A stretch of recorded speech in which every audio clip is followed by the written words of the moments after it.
Let's spike crime की कहानी। कराची की सड़कों पर सफेद सलवार कमीज पहने, हाथ में सिगरेट और आंखों पर काला चश्मा लगाए जब चौधरी असलम अपनी बुलेट प्रूफ गाड़ी से उतरता था तो अंडरवर्ल्ड के पसीने छूट जाते थे। हाल ही में फिल्म धुरंधर में संजय दत्त ने उस किरदार को पर्दे पर जिंदा कर दिया। लोग उसे हीरो मान रहे हैं और वो था। उन्होंने शेर के मुंह में हाथ डाला है, इनकी नस्लें भी याद रखेंगी कि इनको कौन मिला है। लेकिन क्या आप जानते हैं, चौधरी असलम से खतरनाक था लाहौर का पुलिस अफसर आबिद बॉक्सर। मैंने ये जहाज समझ के नौकरी की, मैंने क्राइम खत्म करने के लिए नौकरी की और मैं उस वक्त तक अपने उस मकसद में, उस एम में मैं कामयाब रहा। आबिद कराची से 1200 किलोमीटर दूर लाहौर का एक ऐसा नाम था जो वर्दी तो पुलिस की पहनता था, लेकिन उसका रसूख किसी माफिया डॉन से कम नहीं था।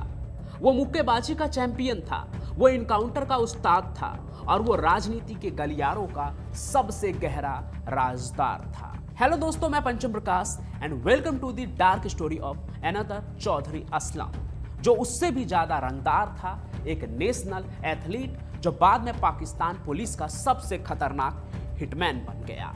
और फिर ऐसा क्या हुआ जो वो खुद अपने कानून। कहानी शुरू होती है 1990 की दशक की शुरुआत में। आबिद हुसैन नाम का एक नौजवान, जिसके मुक्कों में इतनी ताकत थी कि वो रिंग में बड़े बड़े दिग्गजों को धूल चटा देता था। वो पाकिस्तान का नेशनल बॉक्सिंग चैंपियन बना। इसी टैलेंट की वजह से उसे पंजाब पुलिस में स्पोर्ट्स कोटे के तहत असिस्टेंट सब इंस्पेक्टर के तौर पर भर्ती किया गया। पंजाब यानी पाकिस्तान का पंजाब। लेकिन आबिद को सिर्फ बॉक्सिंग रिंग पसंद नहीं थी, उसे पावर की लत लग गई थी। उस दौर में लाहौर अपराध की आग में जल रहा था। पॉलिटिशियन को ऐसे लड़कों की जरूरत थी जो सिस्टम की सफाई कर सके, बिना किसी पेपर वर्क के डायरेक्ट एक्शन दिखाए।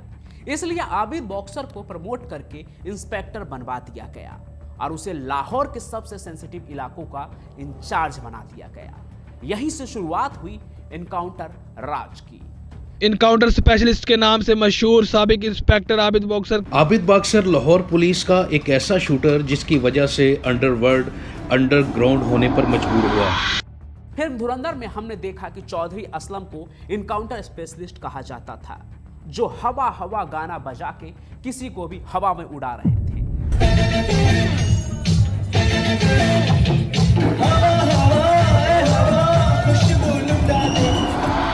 लेकिन आबिद बॉक्सर ने एनकाउंटर की परिभाषा ही बदल दी।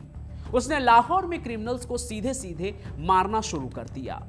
हुमायूं गुर्जर जैसे नामी गैंगस्टर को तो उसने 20 सड़क पर या फिर फर्जी मुठभेड़ में ढेर कर दिया। एक तरफ लाहौर की जनता तालियां बजा रही थी कि शहर से गंदगी साफ हो रही है, लेकिन दूसरी तरफ पर्दे के पीछे कुछ और ही चल रहा था। कहा जाता है कि आबिद उन लोगों का इनकाउंटर करता था जिनकी लिस्ट उसे ऊपर से यानी पाकिस्तान की सरकार से मिलती थी। वो पुलिस की वर्दी में एक कॉन्ट्रैक्ट किलर बन चुका था। उसके नाम पर खौफ का आलम यह था कि लाहौर में एक कहावत मशहूर हो गई थी, अगर आबिद बॉक्सर ने तुम्हें उठा लिया है तो कफन का इंतजाम पहले ही कर लो। आबिद बॉक्सर के करियर में कुछ ऐसे इनकाउंटर थे जिन्होंने लाहौर की रूह कपा दी थी, जिसमें सबसे प्रोमिनेंट था हुमायूं गुर्जर का खात्मा। हुमायूं उस वक्त का एक ऐसा खूंखार क्रिमिनल था जिसके नाम से बिजनेसमैन शहर छोड़ देते थे। आबिद ने उसे एक फिल्मी स्टाइल में घेरा और गोलियों से छलनी कर दिया। इस इनकाउंटर ने आबिद को रातों रात मसीहा बना दिया। लेकिन इसके बाद शुरू हुआ आबिद का पर्सनल वॉर। उसने अपने दुश्मनों का सफाया करना शुरू कर दिया। मोहम्मद फैज और आसिफ भट्ट जैसे नाम जो कभी आबिद के करीबी थे, उन्हें भी पुलिस इनकाउंटर के नाम पर मार गिराया गया। उसमें सबसे कंट्रोवर्शियल था काचा का इनकाउंटर। रावी नदी के किनारे जंगल वाले इलाकों में आबिद अपने सस्पेक्ट्स को ले जाता या अपने टारगेट को, और फिर अगली सुबह उनकी लाशें मिलती। सरकारी फाइलों में लिखा जाता मुलजिमों ने भागने की कोशिशात की और जवाबी फायरिंग में मारे गए। लेकिन लाहौर का बच्चा बच्चा जानता था कि ये ठंडे दिमाग से किए गए कत्ल थे। Every case was a cold-blooded murder with spine-chilling details. Abid ने सिर्फ अपराधियों को नहीं मारा, बल्कि उन गवाहों को भी खत्म कर दिया जो उसके खिलाफ कोर्ट में जाने की हिम्मत कर सकते थे। अब यहां रुककर थोड़ा एक कंपैरिजन करते हैं, क्योंकि आप कहेंगे काम तो दोनों का ही एक था, यानी चौधरी असलम और आबिद का, अपराधियों को मारना। फिर कैसे चौधरी असलम से खतरनाक हो गया लाहौर का ये पुलिस अफसर आबिद बॉक्सर? तो आइए इसे समझते हैं, क्योंकि हर चीज को पीछे करने के लिए कोई एक्शन, कोई मोटिवेशन होता है। चौधरी असलम का मकसद था देश से आतंकवाद और लयारी की गैंगवार को खत्म करना। अपनी जान दांव पर लगाकर तालिबान और ड्रग माफियाओं से उसने लोहा लिया था। रहमान डकैत जैसे किंगपिन को उसने खत्म किया था। लेकिन आबिद बॉक्सर, उसका मकसद था पैसा और जमीन। आबिद बॉक्सर ने इनकाउंटर को एक नया बिजनेस बना दिया। वो लोगों की जमीन कब्जियाने लगा। अगर किसी करोड़पति की जमीन पर आबिद की नजर पड़ गई तो वो जमीन छोड़ता था या फिर दुनिया। जहां चौधरी असलम अपनी ड्यूटी के प्रति समर्पित था, एक डिवोशन थी उसकी अपनी रिस्पॉन्सिबिलिटीज के लिए, वहीं आबिद बॉक्सर लाहौर की हाई सोसाइटी पार्टियों, मॉडल्स और फिल्म स्टार के बीच घिरा रहता था। वो खुद को कानून समझने लगा था, वे खुद को एक पैरेलल गवर्नमेंट समझता था। आबिद बॉक्सर के खौफ की सबसे दर्दनाक और घिनौनी कहानी जुड़ी है पाकिस्तान की एक मशहूर फिल्म स्टार नरगिस के साथ। हाय मैं मर गई। साल 2002 का वो वाकया आज भी लाहौर के लोगों की जहन में ताजा है। कहा जाता है आबिद ने नरगिस पर अपनी पावर का इस्तेमाल करना चाहा, लेकिन जब नरगिस ने उसके सामने झुकने से इनकार कर दिया तो आबिद ने वो किया जो एक पुलिस वाला तो क्या, एक इंसान भी नहीं कर सकता था, बड़ा से बड़ा अपराधी नहीं कर सकता था, कोई हैवान ही कर सकता था जिसके सीने में दिल ना हो। उसने नरगिस को किडनैप किया, उसे पूरी तरह से टॉर्चर किया। खौफ पैदा करने के लिए उसके सिर के बाल और भौहें यानी कि आईब्रो का जो बाल होता है ना, उसको मुंडवा दिया। किसी के साथ ऐसा करना, खासकर एक लड़की, उसमें भी एक एक्ट्रेस जिसके लिए खूबसूरती ही सब कुछ होता है, उसके लिए तो ये एक कत्ल से भी ज्यादा बुरा था, किसी इंसान की रूह को कुचलने जैसा। इस इंसिडेंट के बाद पूरी फिल्म इंडस्ट्री सड़कों पर उतर आई, लेकिन आबिद को कुछ नहीं हुआ। क्यों? क्योंकि उसके सिर पर तब के बड़े बड़े सियासतदानों का हाथ था। सिर्फ यही नहीं, आबिद का खौफ और भी फैला हुआ था। 2000 दशक के बीच में ही आबिद बॉक्सर का नाम कब्जा ग्रुप के साथ जुड़ गया। लाहौर की कीमती प्लॉट्स, कमर्शियल बिल्डिंग और प्रॉपर्टीज पर आबिद के गुंडे, जो अक्सर खुद पुलिस वाले होते थे, उसके कोई जूनियर्स, कुछ एसोसिएट्स, वो कब्जा कर लेते थे। ऑर्फेनेज कत्ल केस इसी की एक कड़ी थी। एक बेगुनाह परिवार को सिर्फ इसलिए मार दिया गया क्योंकि आबिद को उनकी जमीन चाहिए थी। उसने पुलिस महकमे के अंदर अपनी एक पैरेलल गवर्नमेंट बना ली थी, जहां सिर्फ उसका राज चलता था। डीआईजी और आईजी लेवल के अफसर भी उससे बात करने से डरते थे, क्योंकि उन्हें पता था कि आबिद की सीधी पहुंच मुख्यमंत्री आवास तक है। आबिद बॉक्सर कभी इतना ताकतवर नहीं बन पाता अगर उसे पॉलिटिकल पैट्रोनेज न मिली होती। 90 के दशक में जब पंजाब के शहबाज शरीफ और मुस्लिम लीग का बोलबाला था, तब लाहौर में क्लीन अप ऑपरेशन की सख्त जरूरत थी। आरोप लगते हैं कि आबिद बॉक्सर को अनऑफिशियल लाइसेंस दे दिया गया था कत्ले आम करो। उसे मुख्यमंत्री के करीबियों का दाहिना हाथ माना जाता था।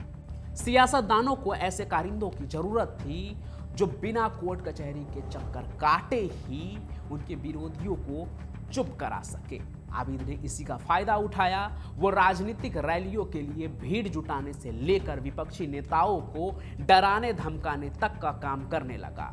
बदले में उसे लैंड ग्रैबिंग और उगाही की खुली छूट मिली। एक पुलिस वाले को माफिया बनने के लिए छूट मिल गई। जब भी कोई ईमानदार पुलिस अफसर आबिद पर हाथ डालने की कोशिश करता तो ऊपर से एक फोन कॉल आता और उसकी फाइल बंद करवा दी जाती। यह रिश्ता इतना गहरा था कि आबिद खुद को पुलिस विभाग का हिस्सा ही नहीं बल्कि सरकार का हिस्सा समझने लगा था। लेकिन राजनीति का एक उसूल है, जब प्यादा बहुत बड़ा हो जाए तो वजीर उसे कुर्बान कर देता है। 2008 में जब सत्ता बदली तो आबिद के वही आका जो कभी उसकी पीठ थपथपाते थे उसकी जान के दुश्मन बन गए। अगर आपने धुरंधर फिल्म को ध्यान से देखा होगा तो आपको याद होगा वो पॉलिटिशियन जमाल जमीली, उसका वो कैरेक्टर जो मतलब निकल जाने के बाद रहमान की बलि चढ़ा देता है। कुछ ऐसा ही आबिद के आकाओं ने भी उसके साथ करने का फैसला कर लिया। आबिद को समझ आ गया कि उन जिन राजों का रक्षक था, जिनके लिए वो गलत काम कर रहा था, अब वही उसे दफन करने के लिए काफी हैं। आबिद का पतन इस बात का सबूत है कि जब पुलिस और राजनीति का गठबंधन होता है तो सबसे पहले इंसान का कत्ल होता है। लेकिन वक्त हमेशा एक जैसा नहीं रहता। 2008 में जब पाकिस्तान में जनरल मुशर्रफ का दौर खत्म हुआ और नई सरकार आई तो आबिद बॉक्सर की जरूरत खत्म हो गई। वो राज जो आबिद के सीने में दफन थे वो अब उसके लिए ही काल बन गए। उसे पता चल गया कि उसका भी इनकाउंटर हो सकता है। वो रातों रात पाकिस्तान छोड़कर भाग गया, कभी दुबई कभी मलेशिया। 10 सालों तक एक भगोड़ा बना रहा, लेकिन इस दौरान उसने एक नया पैंतरा चला। उसने दुबई से वीडियो रिलीज किए और कहा मैंने जो भी इनकाउंटर किए वो सब शहबाज शरीफ के कहने पर किए। उसने सीधे तौर पर पाकिस्तान के सबसे ताकतवर राजनीतिक परिवार को निशाना बना लिया। साल 2018 इंटरपोल की मदद से आबिद बॉक्सर को दुबई से गिरफ्तार कर लिया गया और पाकिस्तान लाया गया। दुनिया को लगा कि अब हिसाब होगा, अब उन माओं को इंसाफ मिलेगा जिनके बेटे को आबिद ने फर्जी इनकाउंटर में मार गिराया था। लेकिन हकीकत किसी सस्पेंस फिल्म से भी ज्यादा कड़वी निकली। आबिद बॉक्सर के पास इतने राज थे कि उसे जेल में रखना सिस्टम के लिए खतरनाक था। धीरे धीरे उसे एक के बाद एक केस में जमानत मिल गई। आज वो लाहौर की गलियों में फिर से घूमता है। कभी वो सोशल मीडिया पर नजर आता है, कभी किसी टीवी इंटरव्यू में खुद को बेगुनाह बताता है। जब आबिद बॉक्सर दुबई से भागा तो उसने अपनी जान बचाने के लिए डिस्कॉर्ड और सोशल मीडिया का सहारा लिया। उसने वहां से जो इंटरव्यू दिए उन्होंने पाकिस्तान की सत्ता के गलियारों में भूकंप ला दिया। उसने कैमरे के सामने बैठकर सीधे तौर पर दावा किया कि मैंने जितने भी इनकाउंटर किए अपनी मर्जी से नहीं किए, मुझे ऊपर से लिस्ट मिलती थी। उसने आरोप लगाया कि पंजाब के तत्कालीन मुख्यमंत्री उसे टारगेट्स देते थे और काम खत्म होने पर उसे रिवॉर्ड मिलता था। आबिद ने उन तारीख और जगहों का भी जिक्र किया जहां पर इन हत्याओं की साजिश रची गई थी। इन इंटरव्यू में वो एक अपराधी नहीं बल्कि एक विक्टिम की तरह पेश आया, जिसे दावा किया कि उसे इस्तेमाल करके फेंक दिया गया। हालांकि कई लोग इसे उसकी जान बचाने की चाल मानते हैं, लेकिन इन खुलासों ने यह जरूर साबित कर दिया कि पाकिस्तान में सिस्टम के अंदर एक बहुत बड़ा अंडरग्राउंड सिस्टम भी चलता है, काम करता है। दोस्तों, धुरंधर का चौधरी असलम मरकर वहां की जनता के लिए, पाकिस्तानी आवाम के लिए, कराची के लोगों के लिए अमर हो गया, क्योंकि उसने न्याय के लिए लड़ाई लड़ी। उसने तालिबानियों को खत्म करने की कोशिश की, ड्रग कार्टेल को रोका। उसके अलावा भी कई उस पर आरोप लगे, वो अलग बात है, वहाँ की जनता के कई रुख हैं। लेकिन आबिद बॉक्सर एक जिंदा मिसाल है कि जब रक्षक ही भक्षक बन जाए तो कानून का क्या होता है। चौधरी असलम से खतरनाक वो इसलिए था क्योंकि उसने पुलिस की वर्दी का इस्तेमाल अपने बैंक बैलेंस और अपनी हवस को पूरा करने के लिए किया। आबिद बॉक्सर की कहानी हमें याद दिलाती है कि इनकाउंटर स्पेशलिस्ट की संस्कृति समाज के लिए कितनी घातक हो सकती है, जहां कोई कोर्ट नहीं, कोई जूरी नहीं, सिर्फ एक पुलिस वाला और उसकी बंदूक का फैसला होता है। आपको क्या लगता है, क्या आबिद बॉक्सर जैसे लोगों को समाज में खुला घूमने का हक है? क्या सिस्टम में ही कोई ऐसी कमी है जो ऐसे रक्षकों को पैदा करती है जो बाद में भक्षक बन जाते हैं? कमेंट में अपनी राय जरूर लिखें। भले ही कहानी पाकिस्तान की है, लेकिन भारत में भी कई ऐसे इनकाउंटर स्पेशलिस्ट हुए जो एक समय के हीरो हुआ करते थे, मसीहा हुआ करते थे, लेकिन बाद में उन्होंने अदालतों का चक्कर सिर्फ इसलिए काटा क्योंकि उन्होंने कई फर्जी इनकाउंटर किए थे, कई पर्सनल इनकाउंटर किए थे जिनका कार्रवाई से कोई लेना देना नहीं था, बस पैसों का मामला था, पॉलिटिकल मामला था, अंडरवर्ल्ड का मामला था।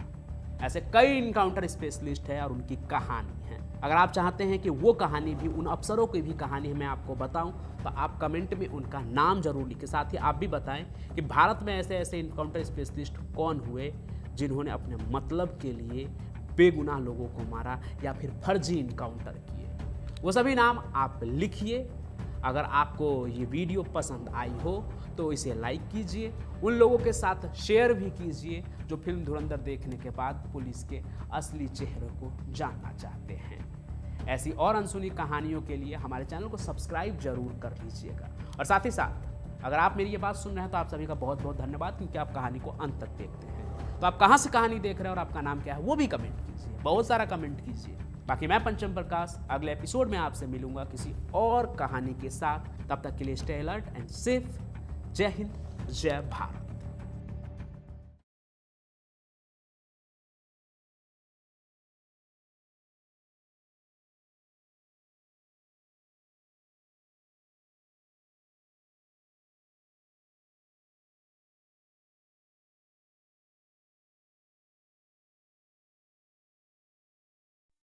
आप सुन रहे थे let's smile more than radio. Follow कीजिए हमें हमारे सोशल मीडिया प्लेटफॉर्म्स पर।